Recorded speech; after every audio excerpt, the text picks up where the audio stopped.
BFM Business. Paris est à vous. Aurélie Blonde, Karine Vergnol. Tendance, rendez-vous, business, spectacle, expo, resto, tout ce qui fait vibrer la capitale et dans Paris est à vous. Et ce qui anime toute l'Île-de-France depuis plusieurs années déjà, mais qui vient une nouvelle fois d'être remis sur le tapis, c'est la question du travail du dimanche. Il y a quelques jours, les bricoleurs sont une nouvelle fois montés au créneau pour pouvoir ouvrir tous les dimanches. Les candidates à la mairie de Paris sont en train de changer de discours. Il est donc temps de faire un nouveau point. Pour en parler, sont avec nous Benjamin Zimmermann, bonjour. Bonjour. Président du comité du Faubourg Saint-Honoré. Claude Boule, bonjour. Bonjour. Président exécutif de l'Union du Grand Commerce de Centre-Ville, Martine Namé-Collier, bonjour.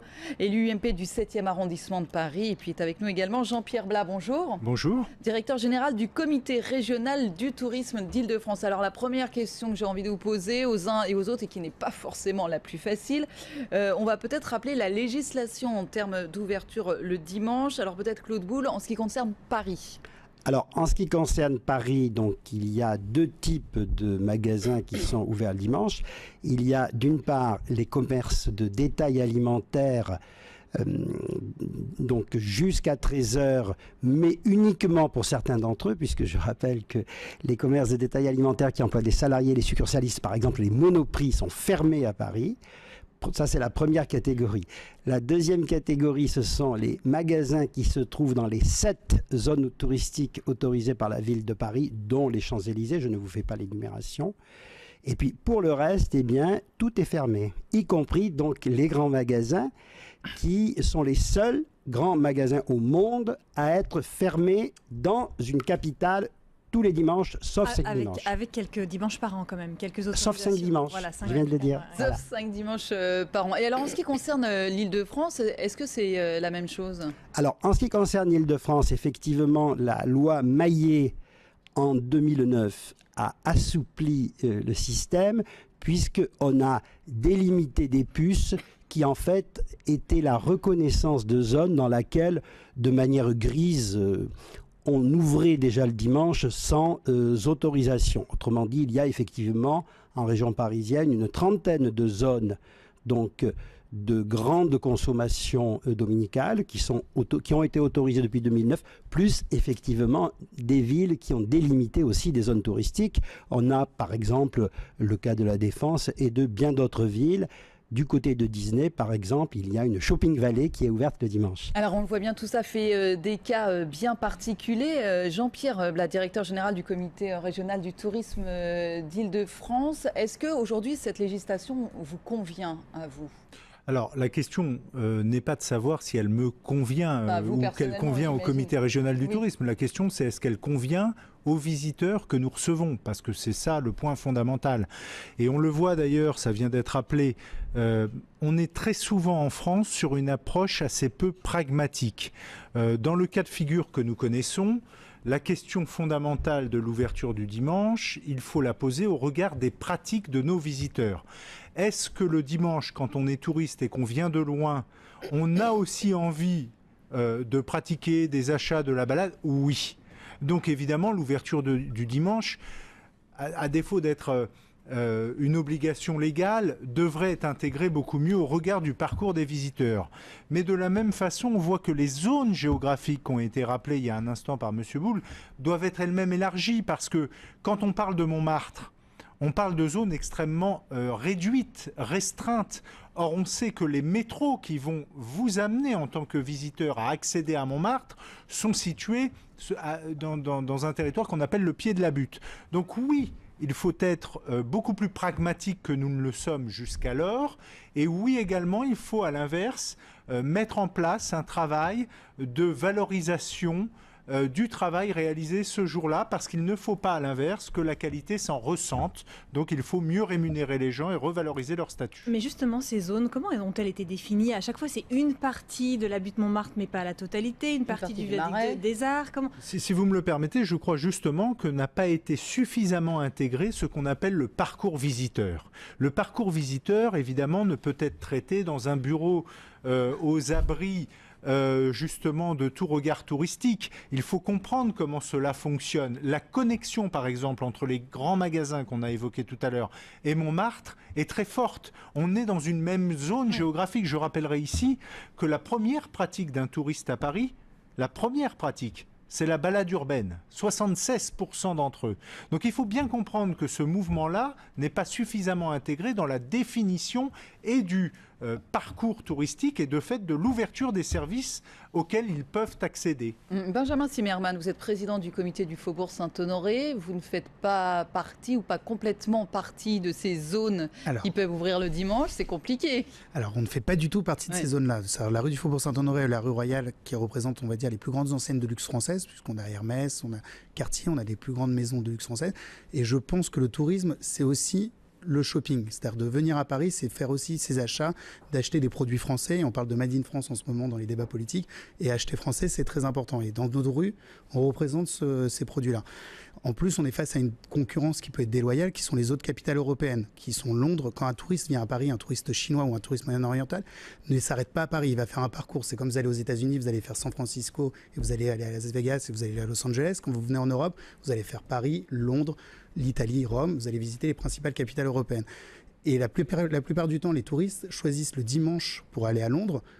On a encore une chance, c'est que le visa Schengen n'ouvre pas l'accès aux Chinois à Londres, mais c'est quelque chose qui est en vive négociation entre l'Europe, la Chine et l'Angleterre.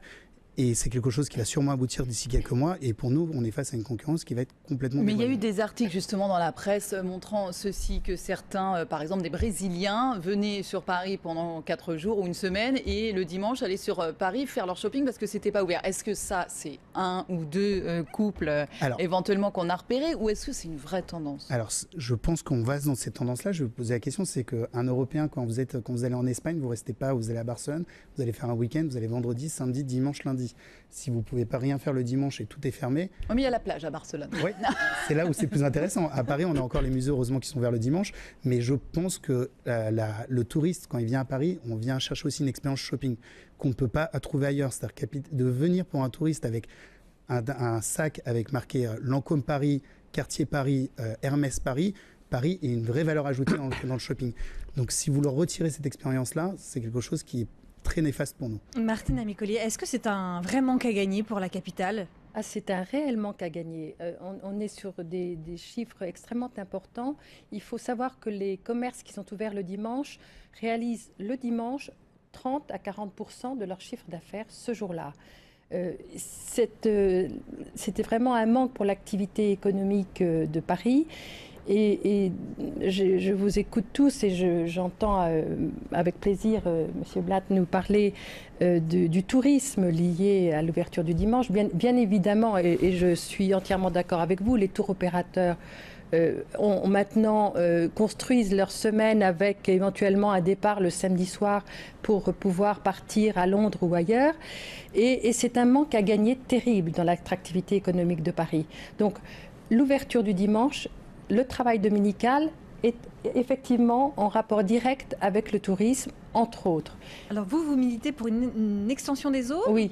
Alors l'histoire à Paris, donc déjà en 2009, le groupe UMP j'avais demandé, j'étais donc je suis au Conseil de Paris, a demandé à ce qu'il y ait une commission de concertation pour réfléchir sur cette extension des zones touristiques. Notre vœu a été repris par Madame Cohen-Solal, qui a déposé quasiment le même vœu. Donc nous sommes tous tombés d'accord sur la réunion de cette commission de concertation. Commission qui s'est réunie de fin 2009 jusqu'à février-mars 2010. Et pour arriver finalement à quoi ? À une fin de non-recevoir du maire de Paris, vu égard certains... Là, les choses sont en train de changer. Oui, alors justement, les choses sont en train de changer et merci d'attirer l'attention de tous sur ce point. C'est que début avril, Nathalie Kosciusko-Morizet nous dit effectivement à juste titre, remettons ce dossier, retravaillons dessus, revoyons l'extension des zones touristiques, on a suffisamment de dispositifs, on peut y aller. Quelques semaines après, Anne Hidalgo nous propose la même chose. Évidemment, Anne Hidalgo, en période électorale, module son discours. On avait quand même d'Anne Hidalgo un non obstiné et ferme et de Delanoë 3 ans avant. 3 ans de perdu. En tout cas, on va voir que c'est une question qui va animer, on l'imagine, la Absolument. campagne pour Paris. Vous parliez des retombées économiques, de l'importance de l'impact économique. Martine Naméry-Coulier, je crois que Claude Boulle, et d'ailleurs, comme vous, Benjamin Zimmermann, vous estimez que si vous ouvrez ici, les grands magasins pouvaient, du boulevard Haussmann notamment, puisque c'est cela dont on parle, pouvaient ouvrir le dimanche, ça ferait 1 millier d'emplois supplémentaires à peu près. Voilà. En ce qui concerne donc les 2 seuls grands magasins du boulevard Haussmann, c'est-à-dire Printemps Haussmann et Galerie Haussmann, nous évaluons donc le chiffre d'affaires supplémentaire à 160 millions d'euros et le nombre d'emplois créés à 1000 personnes. Actuellement, ces 2 magasins font travailler 7000 personnes. Mais donc, il faut, pour ouvrir les magasins, 7 heures ou 8 heures par jour le dimanche, embaucher 1000 personnes. Mais est-ce que les salariés et les syndicats seraient d'accord ? Alors, la question est la suivante. Nous avons déjà, dans une partie des magasins, signé un accord social qui prévoit une rémunération de 100% supérieure le dimanche et qui prévoit le principe du volontariat. Cet accord s'applique dans plusieurs villes, à Nice, à Marseille, à Biarritz, et on n'en entend jamais parler, et les magasins sont ouverts quasiment tous les dimanches, et ça marche. Donc à Paris, nous proposons la même solution, et nous sommes prêts à engager une négociation avec les organisations syndicales. Mais les organisations syndicales attendent effectivement le feu vert des politiques, puisqu'on sait que dans les villes en France, ce sujet est dans la main des élus municipaux. Mais est-ce que ça ne risque pas de pénaliser les autres zones qui bénéficient déjà d'une autorisation ? Est-ce que ça ne va pas seulement profiter aux grands magasins si on étend... Je ne le pense pas. Vous savez que le tourisme à Paris a connu un bond exceptionnel au cours de ces dernières années. Nous sommes passés en gros de 25 à 30 millions de visiteurs. Nous avons confirmé notre succès auprès des pays émergents. Nous avons désormais plusieurs centaines de milliers de Russes, de Chinois, de Brésiliens, de Coréens, et j'en passe. Et ce sont ces populations-là qui, effectivement, sont les plus motivées par le shopping. Eh oui, c'est ça. Donc Paris, toujours première place touristique, mais 3e place en termes de dépenses par les touristes. Alors justement, Benjamin Zimmermann, à la question qu'Aurélie posait, est-ce que ça ne va pas faire de l'ombre ? Si on ouvre tout le dimanche, finalement, est-ce que vous êtes sûr de vous y retrouver autant que ça ? Et est-ce que toutes les boutiques que vous représentez sont d'accord ? Toutes les boutiques sont d'accord de la rue du Faubourg Saint-Honoré à Royal pour ouvrir le dimanche. Maintenant, on va au-delà de ça. C'est-à-dire que, comme vous dites, c'est que la ville de Paris est la première ville la plus visitée au monde. Et on est 3e en placement sur les dépenses économiques qui sont faites, les dépenses financières qui sont faites sur place. C'est-à-dire que il y a un vrai problème qui est en train de rénover, ce qu'on représente aussi l'hôtellerie. Le Crillon est en travaux, vous avez le Ritz qui est en travaux, donc on avait un vrai problème de capacité d'accueil sur les clients très haut de gamme, ce qui est en train d'être modifié. Les commerces ont fait énormément d'investissements en achetant des boutiques beaucoup plus grandes et en renouvelant tout leur espace dernièrement. Vous avez rue du Faubourg Saint-Honoré, on va dire en 5 ans, elle a complètement changé cette rue. Et je pense que économiquement, d'ouvrir le dimanche, ça nous aiderait à capter une nouvelle clientèle. Et on parle de la clientèle touristique, mais ça peut être aussi une clientèle parisienne. C'est-à-dire que les Parisiens n'ont qu'une journée de shopping qui est le samedi. Si vous loupez cette journée de shopping, vous devez attendre la semaine d'après, parce que la semaine, les Parisiens travaillent. Donc c'est aussi pour aider les Parisiens à avoir aussi une autre journée de loisirs pour faire du shopping. Jean-Pierre Blatt ? Non, rapidement sur 2 choses, parce que je pense qu'il ne faut pas que nous nous trompions dans la façon d'aborder le débat. Tout d'abord, vous évoquiez le fait que Paris soit la première destination touristique au monde et en termes de recettes visiteurs, la 3e. C'est pas exactement ça. C'est la France qui est le 3e pays en réception de visite, en premier pays qui accueille du public et 3e en termes de recettes. Ça n'est pas spécifique à Paris, même si Paris représente environ 45% de l'activité touristique française. Ça, c'est la première chose.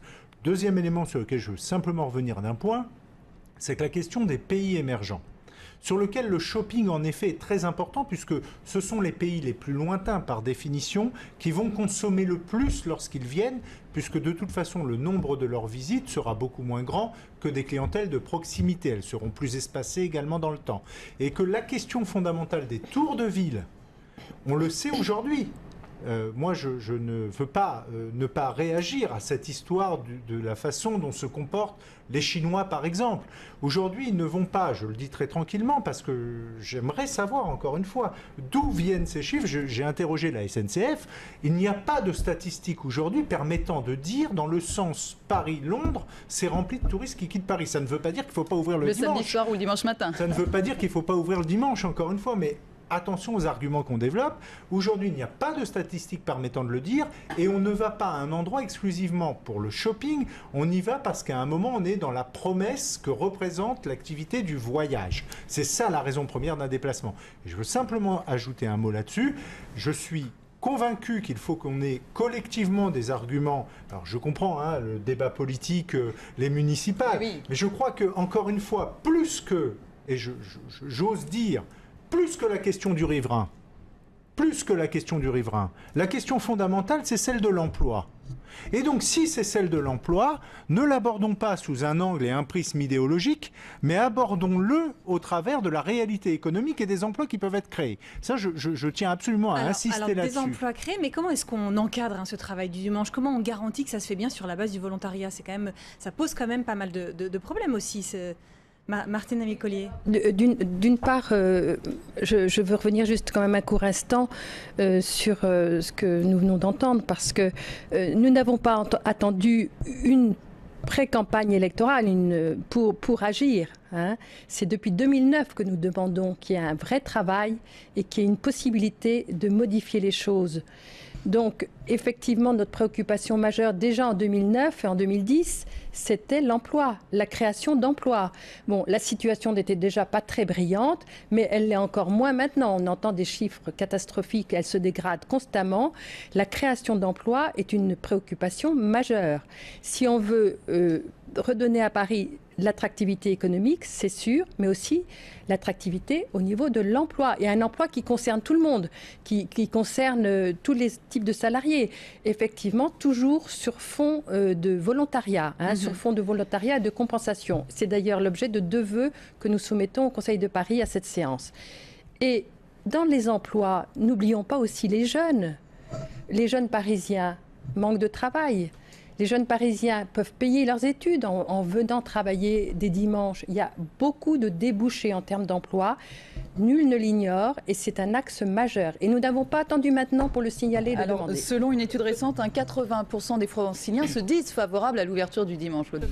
Tout à fait. Donc les études récentes faites au cours des 6 derniers mois vont toutes dans le même sens et elles concluent toutes à ce que entre 70 et 80% des Franciliens sont favorables au travail du dimanche. Alors, en ce qui concerne les aspects emploi et sociaux, ce sont bien sûr les plus importants. Et ce sont ces aspects-là qui vont convaincre les commerçants, les clients et les pouvoirs publics.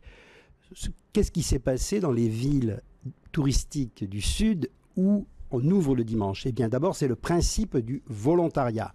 Deuxièmement, ce que nous voyons dans nos magasins, c'est que ce sont essentiellement des étudiants qui viennent travailler le dimanche. Il y a assez peu de volontaires, effectivement, parmi le personnel, mais nous trouvons très facilement des volontaires parce que ces gens-là, ces jeunes, sont payés double et ils sont, je dirais, quelque part sur un contrat long. Ils sont sur un contrat à l'année qui leur assure de pouvoir financer leurs études. Donc, je pense qu'à Paris, il y a également une population jeune et une population étudiante qui cherchent un travail qui peut compléter ses bourses et qui serait tout à fait ravi de venir travailler dans nos magasins le dimanche. Eh ben, j'imagine que le débat est encore chargé. On va en entendre parler ces prochains mois, notamment, et pas seulement à cause de la campagne électorale, mais tout de même. Pour l'instant, il faut refermer ce débat. Messieurs, dames, merci beaucoup d'avoir été avec nous.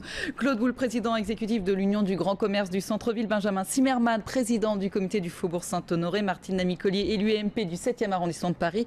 Et Jean-Pierre Blatt, directeur général du comité régional du tourisme d'Île-de-France. Merci beaucoup d'avoir été avec nous. Et Paris est à vous continue dans un instant un nouveau journal, mais tout de suite la chronique de couvert d'Emmanuel Rubin. BFM Business, de couvert, Emmanuel Rubin. Quel rapport entre Philippe Delerme et l'appétit parisien lorsqu'il fricote ces temps-ci du côté des exotismes? Eh bien, disons, une certaine idée des plaisirs minuscules. En effet, ces dernières saisons, tout se passe comme si les petits becs de la capitale s'amusaient à collectionner les comestibles en raccourci et à s'aventurer du bout des doigts. Ça picore de la petite bouchée, ça se nourrit en pointillé. Bref, on voyage loin en compagnie de nourriture courte. Bien sûr, il y a les tapas ibères, les sushis nippons, mais également le grand retour des tacos mexicains, la montée en puissance des dim sum chinois et ultime tocade en date, l'empanada argentine. L'empanada qui consiste en de petits chaussons fourrés à l'envie, au fromage fondu, à la saucisse de bœuf, voire au poisson ou aux légumes. Alors depuis quelques temps, une demi-douzaine d'échoppes ont fleuri dans la capitale et notamment le Classico Argentino, une première adresse lancée près de la Bastille en septembre dernier et depuis quelques semaines, une seconde rue de Saint-Onge, c'est dans le 3e. Sous la houlette d'un fervent duo de gauchos branchés, l'adresse cartonne, le plein midi et soir et voici comment. Sous prétexte de quelques grammes goupillés à la minute et friands de partout, un joli coin du Marais s'illusionne de bécoter la Pampa. Ajoutons côté dessert des pâtons de glace du pays, les helados, notamment celle à la confiture de lait et pour le reste, ma foi, c'est la vertu des brèves de comptoir, inutile de tirer à la ligne. Le Classico Argentino, 56 rue de Saint-Onge, c'est à Paris dans le 3e.